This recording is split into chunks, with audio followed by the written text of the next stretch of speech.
what is the word cheshbon? Does anybody know what the word cheshbon means? What's that? Calculation, correct. That's why math, in modern Hebrew, math is called cheshbon. Right? Math is called cheshbon.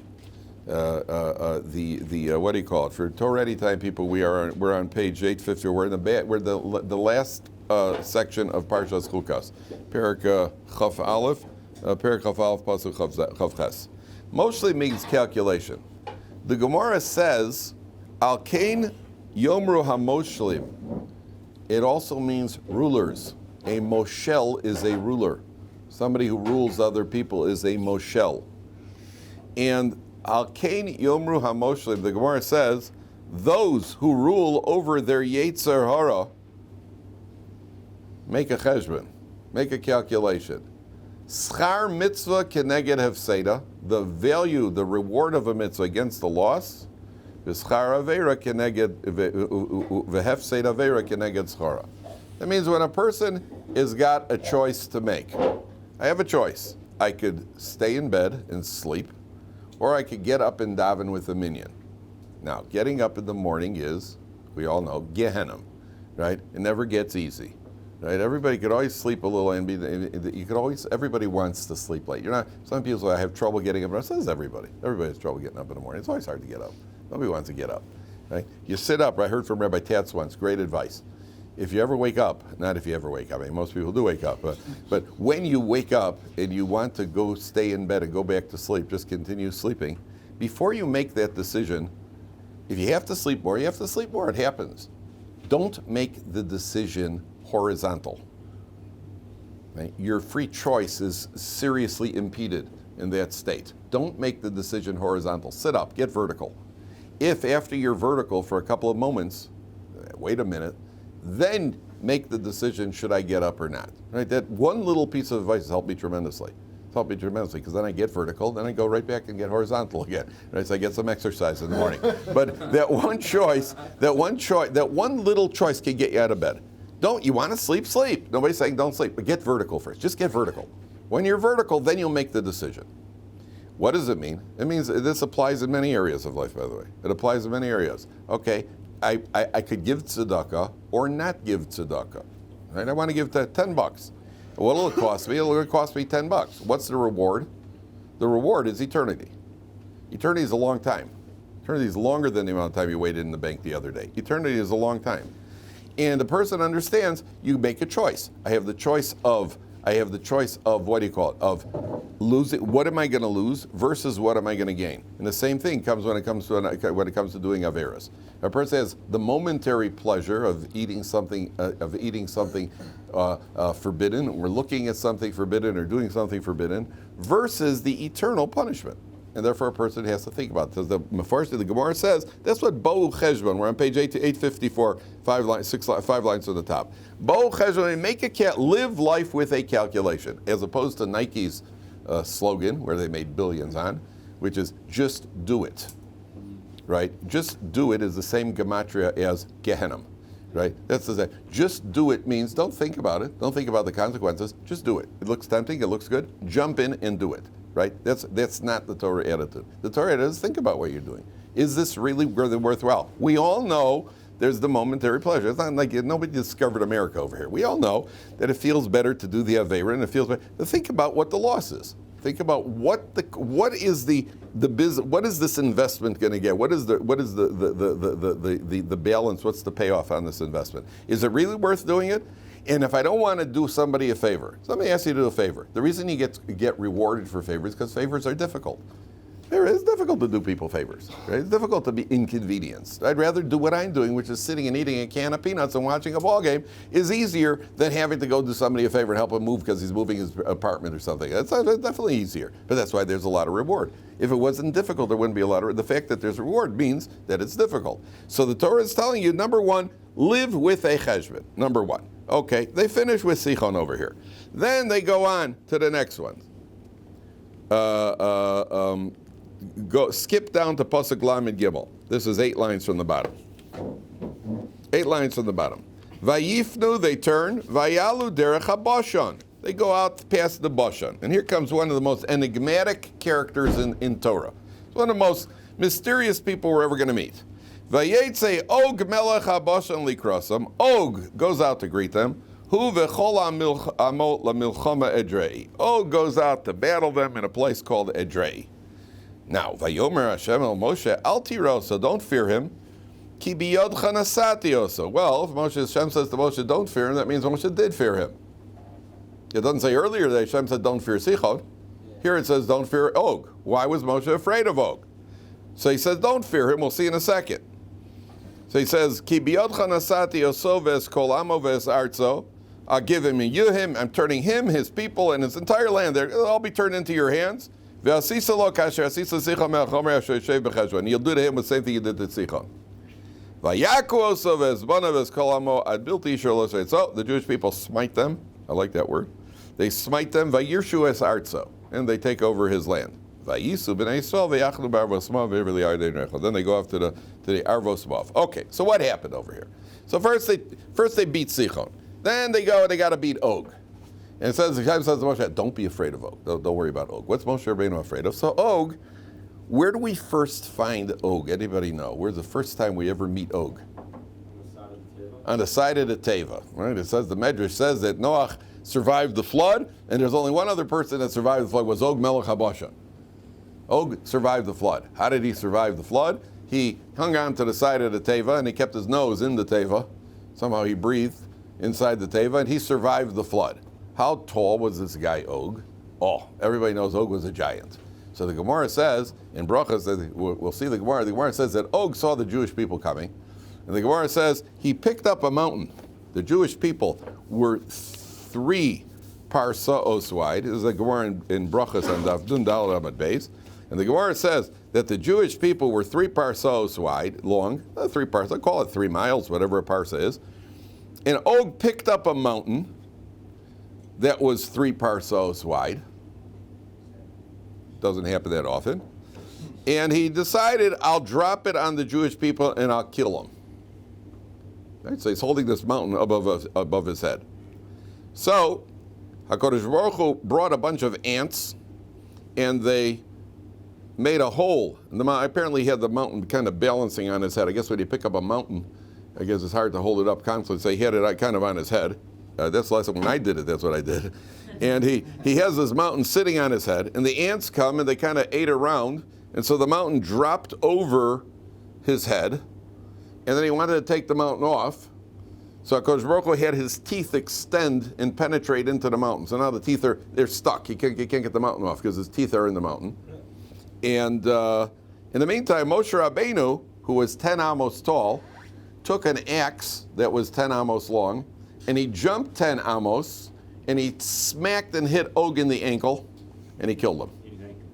He got him in the ankle and he killed him. So I once, in a moment of boredom, I once made a calculation. Well, if Og, by human standards, if 30 amos, which is 45 feet at a minimum, 4.5 stories, if his ankle was 4.5 stories off the ground, so I once made a calculation, like, he came out to about 4/5 of a mile tall, which I know, Chaim, I know it's a problem. Where does he buy his suits? I know, I had that question also, who's his tailor, or which factory is his tailor? I'm not sure exactly how it worked. All sorts of logistic problems over here, like how did he get into the house and that sort of thing. Okay, at the end of the day, there's certainly a level of allegory here, but according to some, the Gemara is bringing in a halachic context, and therefore there's a literal. So one of the measurements they give, now listen carefully, one of the measurements they give is it was 300 amos tall and 100 amos wide.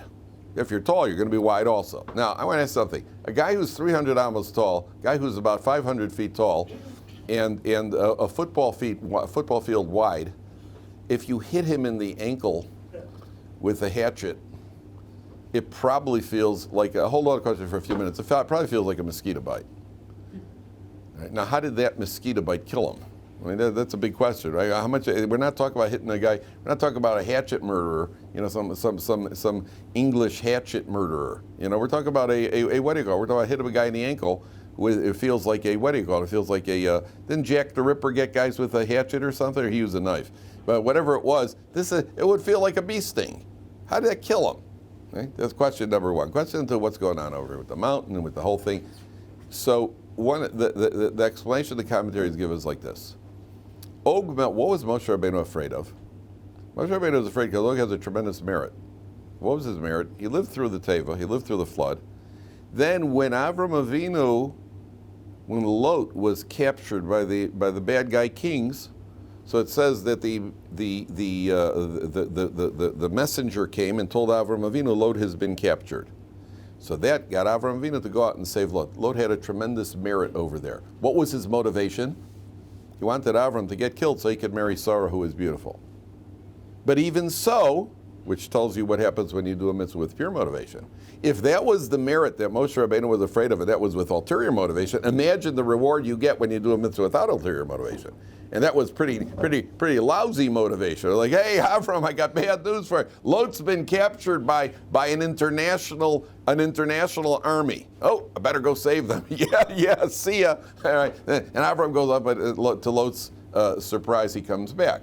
So Lot has a merit that Moshe Rabbeinu is worried about. That's why Hashem says, don't worry about it. Hashem says, don't be afraid. I know you're worried about his merit, don't be afraid. So what does Lot do? He picks up a mountain. And he's going to toss this mountain on the Jewish people.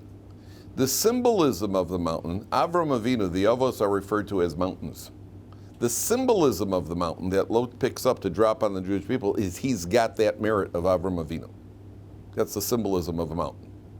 Moshe Rabbeinu, first of all, the ants, right? The ants start eating away at the mountain. What does that represent? Ants are eating away at a mountain. What is the strength of an ant? I know that ants have disproportional strength. I also read Ripley's Believe It or Not. You know, an ant carrying a grain of wheat is like a human being carrying a building or something. You know, it's totally disproportional to their body. Okay, fine.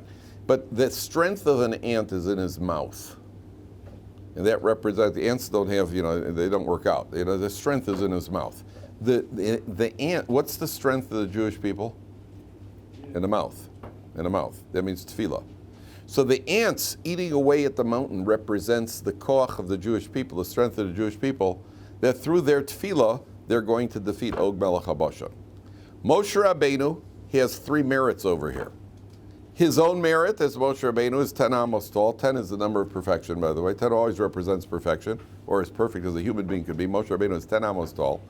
He takes an axe, which represents the Jewish people, because the Jewish people are in Moshe Rabbeinu's hands. He's guiding the Jewish people.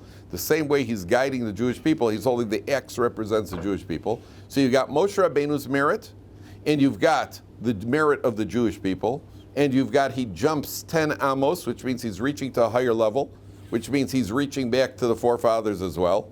So the combination of those three merits, that's what he attacks Og Melech HaBashan with. It's your merit, it's your zechus of having brought the news to Avram Avinu versus our zechus, the combined zechus of Moshe, the Jewish people, and the Avos HaKadoshim.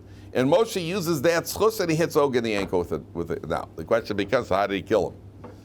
And this teaches us another lesson. Commentaries say, when you got a problem, there's only one thing you could do. Do the maximum. Do the maximum you could do. Then HaKadosh Baruch Hu will help you. Try. Make an effort. Remember we spoke about Moshe Rabbeinu when he himself was in the basket. So who got him out of the water? Basya Bas Paro, right? How'd you get him out of the water? Stretched. Right? You never had a problem with that? Okay, I know you read Marvel superheroes, right? Mr. Stretch, yeah. But there's a big difference.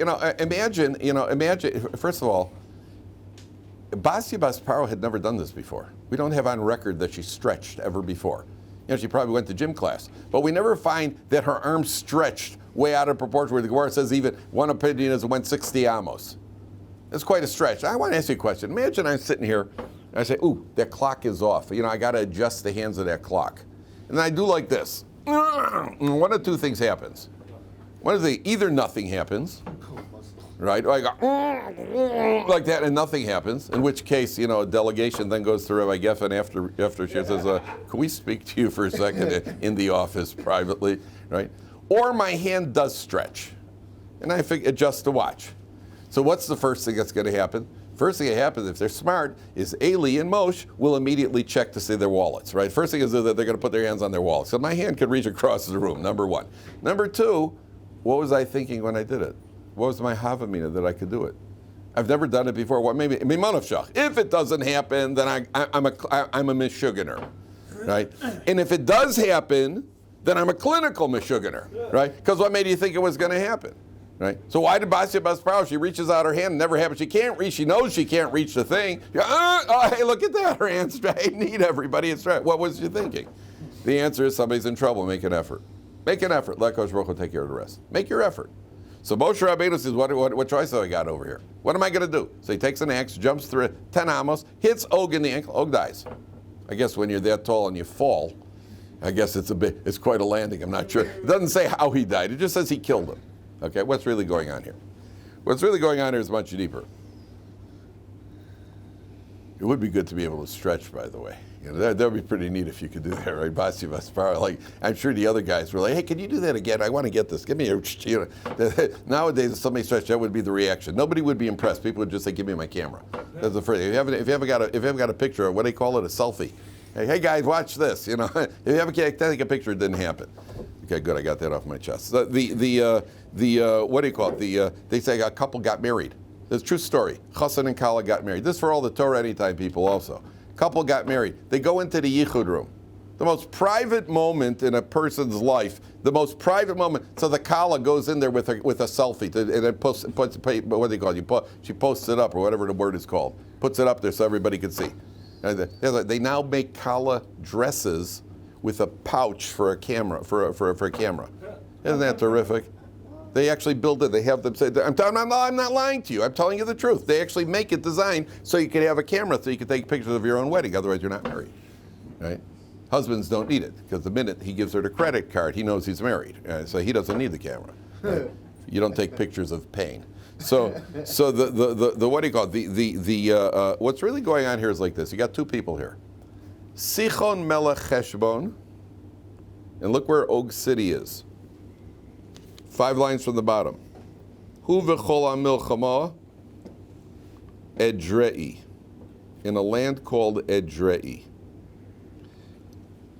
Cheshbon, Yehuda said accurately, is a calculation. That's the mind. An arm in Aramaic is called dar'ah. Edrei represents action, the arm. He lives in a place called action. Sichon lives in a place called mind. Og lives in a place called action. The Jewish people are on the cusp of going into the land of Israel. It's the last 2 battles they have to fight. The spiritual forces that are against the mind and the spiritual forces that dominate action. They have to kill. The final battles of Moshe Rabbeinu are the battles of mind and the battles of action. He has to kill Og, Sichon, and Og, who represent the forces that try to make us do the wrong things both in mind and action, which is one of the reasons we put on tefillin. Where do we put on tefillin? Put it on our head, and we put it on our arm. Represents thought, and it represents action. That's why we put it on our head, and we put it on our arm. We bind it onto ourselves. We bind the Shem Hashem into ourselves. So Moshe Rabbeinu, the last thing he does, the last battle, is the battle against Sichon and Og. What are we going to ask? Tzvi, what are we going to ask? When you say he picked up the mountain, all I can think about is when God lifted the mountain, and then the explanation was that it was hollow on the inside. I was thinking about that. I was thinking something represents something there. There seems to be a connection between them hollowing it out and Og hollowing it. I don't know what it is. I don't know what the connection is. There seems to be some connection there. Basic question is this mountain doesn't have like how do you define mountain? How do you pick up a mountain? Good question. Is it just a piece of a rock? Is it I don't know. I don't know. It's a good question. It's a good question. It's a good question, but I don't know. I don't know exactly. I'm trying to visualize. I don't know. The mountain over the Jewish people apparently was hollowed out. There's a bigger question, gentlemen. That's a good question everybody should ask. That's a good question, by the way. It's a good question. It's a very big question over here. Why did Og, let's make a calculation. How long was it since the flood? How long was it since the flood? A couple of hundreds of years. Og lived a long time. Why did Og live so long? That bother you? I think a curious question. How did Og live so long? What? No, doesn't bother you? Because they were all living long. Well, Moshe Rabbeinu only lived 120. Og lived far longer. Hundreds and hundreds and hundreds of years. I'm not even sure how many it is. From the time of the flood until the time that the Jewish people leave Egypt. Hundreds and hundreds and hundreds of years. Why don't live so long? So I'll tell you, it's an interesting medrash. It's an interesting medrash. There's a medrash that says, Og, a very powerful thing. They once asked this 103-year-old a Swiss cross-country skier. They said to him, to what do you attribute your long life? So he says, well, not drinking too much and not drinking too little.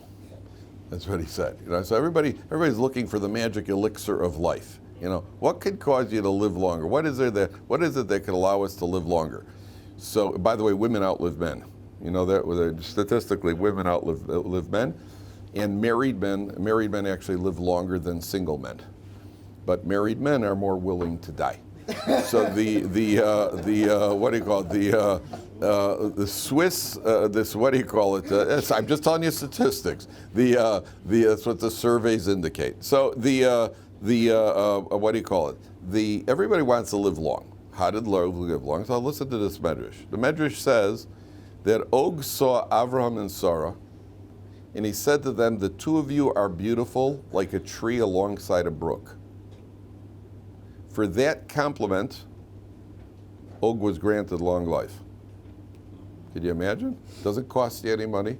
You build people up, you use your mouth properly, you could extend your life. So why did he get killed?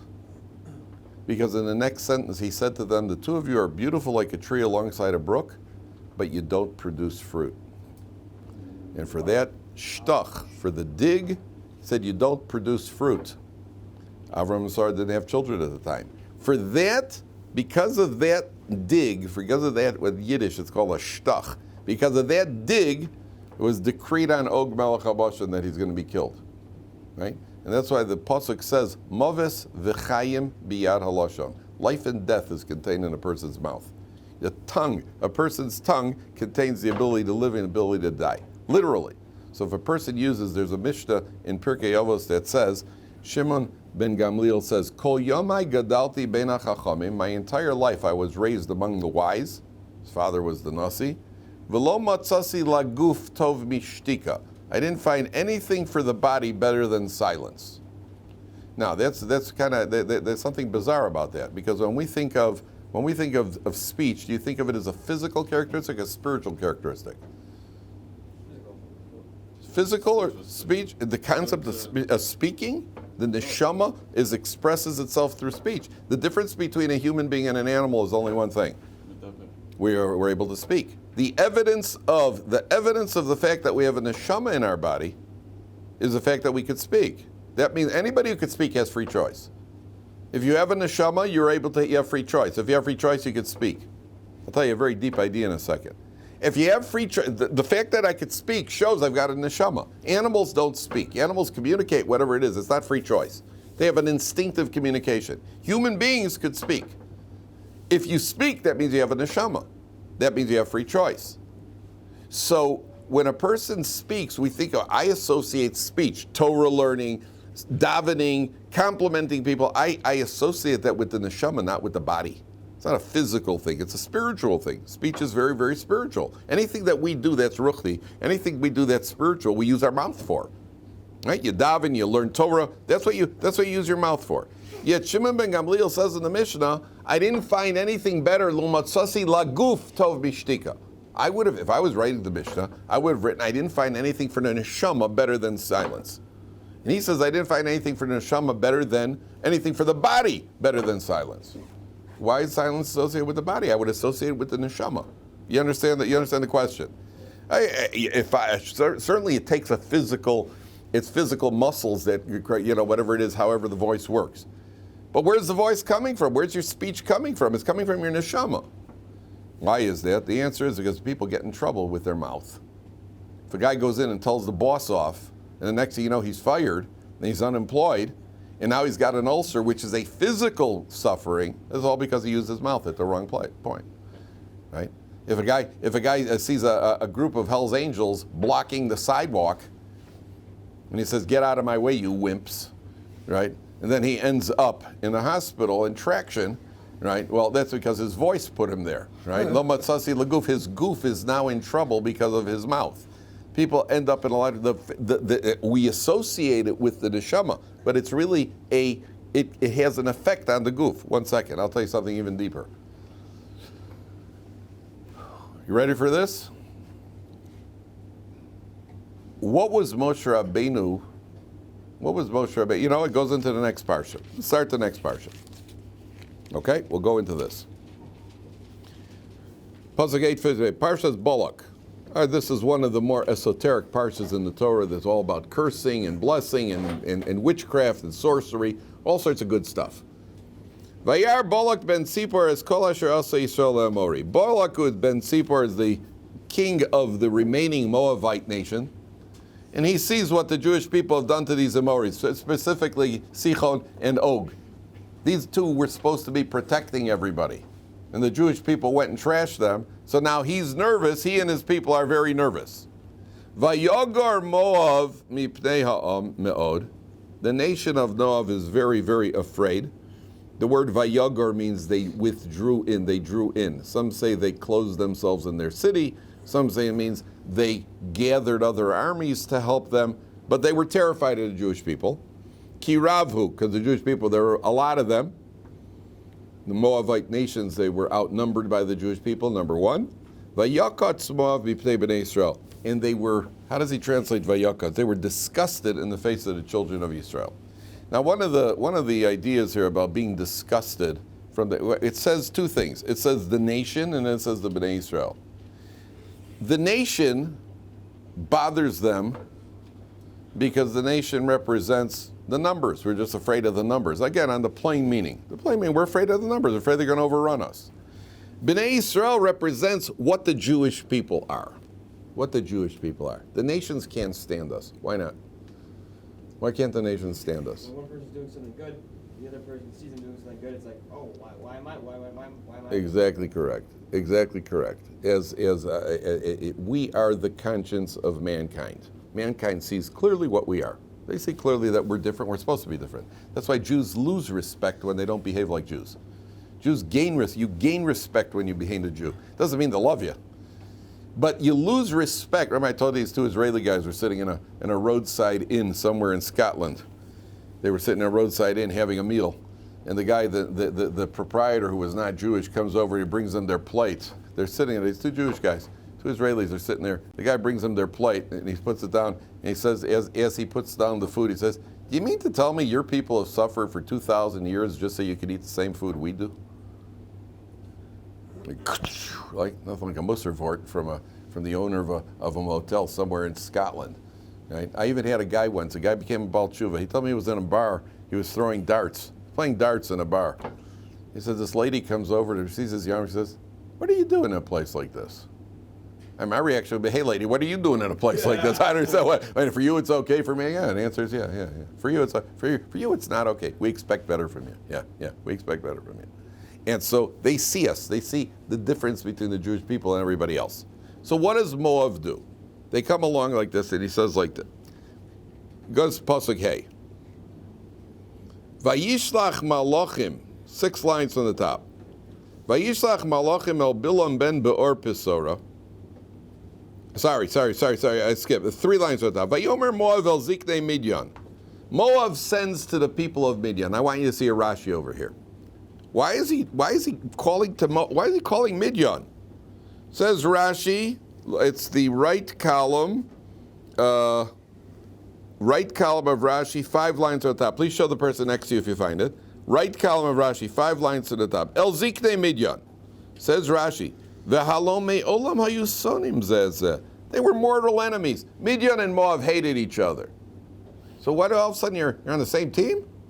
Shenemar hamakes Midyan b'stei Moab. There's a pasuk that indicates they fought. Ela miyirasam shel Yisrael, due to their fear of the Jewish people, asu shalom beinehem. They made peace. They made peace. Your enemies. Your what is it? Your enemy's enemy is your friend. Something like that. Yeah. Your enemy, something like that. So the two of them joined together, which we've seen in history. We're all of a sudden, let's join together. We hate each other, but we'll join together just to get the third guy. Umara Moav litoletza mimidyan. What did Moab see, and why did they go and get advice from Midian how to fight? Kevan sheroes Yisrael notes him shelo keminhag haolam. When they saw the Jewish people are emerging victorious in a miraculous way. It's not a natural way. They see that this is not natural. They see there's something wrong here. They see that the Jewish people are defeating the enemy in something that defies the natural laws. Amru, they said the following. Manhigam, now pay attention carefully, gentlemen. Manhigam shel elu b'Midyan nisgadol. The leader of these people grew up in Midyan. Moshe Rabbeinu ran away to Midyan. Nishal mahem ma'bidasa. Let's ask the Midianites, what is Moshe Rabbeinu's, what's the source of his success? Amru lahem, so the Midianites said, Ein kocho ela b'fiv. His strength is his mouth. Moshe Rabbeinu's mouth. Tefillah. Amru afanu navolim badam shekocho b'fiv. All right, we'll start with them with a man who's also got, we'll get Bilam, who's the famous cursor. Okay? So Moshe Rabbeinu's strength is in his mouth. Isn't that an ironic statement? What's ironic about that statement? Moshe Rabbeinu's strength is in his mouth. Doesn't he find an irony there? He was stuttering, right? Yeah, Moshe Rabbeinu had a speech impediment. Moshe Rabbeinu was the one who burnt his mouth with the coal when he was a baby. That's interesting. The person but his strength is in his mouth. His strength is his mouth. And by the way, there's a reason for that. Why did Moshe Rabbeinu have a speech impediment? Besides the fact that he burnt his lip. Why would he have a speech impediment? So then nobody should think that the leader of the Jewish people, nowadays, if a guy gets up and he knows how to speak well, he could rally the masses. We've seen that. The great orators of history. Hitler was just mesmerizing. And Winston Churchill was just he was actually interesting to listen to. And Winston Churchill was a great and even enemies of the Jews. Some you get these guys like these Louis Farrakhan's or all these other guys who have no quality other than a mouth. Martin Luther King, who was actually excellent, but you get all of a sudden you draw the people. Don't make a mistake about Moshe Rabbeinu. It wasn't some sort of charismatic, hypnotic speaker who drew the Jewish people. He's being sent by Kodesh Baruch Hu. So the one thing that everybody needs, he doesn't have. He's got a speech impediment. Aaron does the talking for him. But there's a much deeper idea, gentlemen. Much deeper idea. Let's go back to what we said earlier. You follow your step. You look like you're a step ahead of me already. See where this is going? See where this is going? What is the sign of a human being? Because Baruch Hu takes a neshama and he puts it in a body.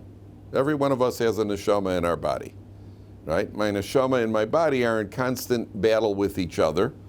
I don't want to say who usually wins, but they're in constant conflict with each other. My neshama and my body. You got a neshama, you got a neshama. That's what makes us human beings. That's the definition of a human being. Moshe Rabbeinu, and what shows that I'm a human being, the ability to speak. Moshe Rabbeinu has a speech impediment.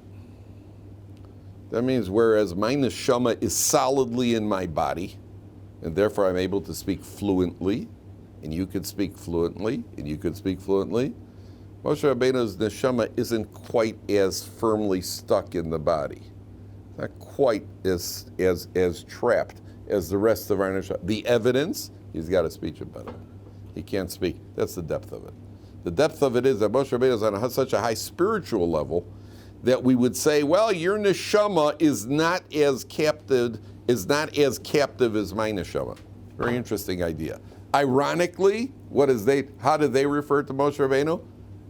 Kocho b'fiv. His strength is in his mouth. That's Moshe Rabbeinu. That's the Jewish people. And therefore, he's going to summon Bilam. He's going to summon this no-good-dick Bilam to come and curse the Jewish people in order to what do you call it? He's going to get the Bilam to curse the Jewish people in order to weaken them, to give him some sort of fighting chance. Because he feels if they've defeated Sichot and Og, he doesn't stand a chance at all. That's the background of what's happening over here. We'll pick it up tomorrow with the whole story.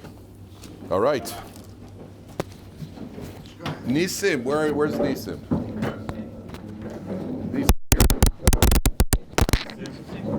Did Aryeh call you? I just figured to go grab it. Okay, do you know is it working? Yeah. Okay.